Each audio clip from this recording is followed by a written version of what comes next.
Je voudrais tout d'abord signifier notre fierté.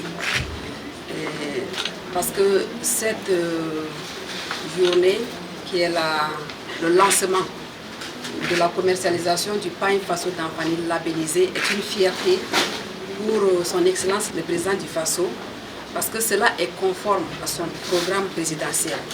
C'est une fierté pour toutes les tisseuses, c'est une fierté pour tous les Burkinabés d'avoir réussi à labelliser ce pain Faso d'Anfani. Maintenant, par rapport à la vérification, comment s'assurer que ce pain est labellisé, vous avez dû le constater tout à l'heure, sur l'emballage déjà il y a un code. Il y a un code qui existe. On a la possibilité, avec les TIC actuellement, de vérifier la qualité du pain avec ce code-là, pour savoir si effectivement le pain est labellisé ou pas. Concernant le prix, il faut dire que c'est vrai que la labellisation ne va pas empêcher les tisserands à tisser d'autres types de pain qui ne sont pas labellisés, mais il faudrait être rassuré du fait que l'écart de prix n'est pas assez énorme. Il y a seulement 800 francs qui fait la différence entre les deux types de pain, les pains non labellisés et les pains labellisés. C'est 6 000, 7 000 le pain. En termes de toucher, il est difficile, sans être un spécialiste, de pouvoir s'assurer que vous êtes en face du pain Faso d'Anfani labellisé. Mais déjà, l'emballage, l'étiquette sécurisée qui s'adjoint permet, à première vue, comme je l'ai dit, à tout consommateur, tant du Burkina qu'en dehors du Burkina, de pouvoir vérifier.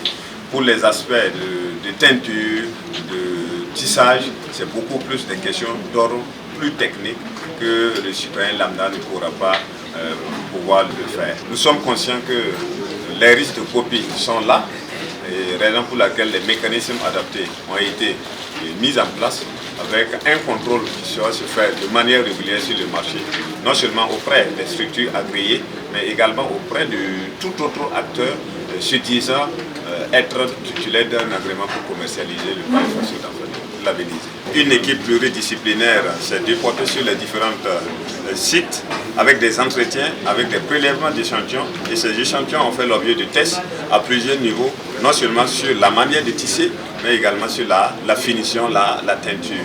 Donc ce sont l'ensemble de ces résultats qui ont été publiés, rendus publics, sur la quarantaine de structures présélectionnées sur les dossiers physiques.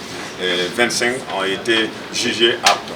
Régulièrement, de manière trimestrielle, ces appels vont être répétés pour permettre aux acteurs, tant de Ouaga, de Bobo ou des autres régions, de pouvoir postuler, afin que le label ne soit pas uniquement réservé à des élites, mais réservé à tout acteur du domaine du tissage qui remplit ce BABA, de pouvoir postuler et de pouvoir prétendre commercialiser ce pain tant au Burkina qu'à l'extérieur à travers ce label.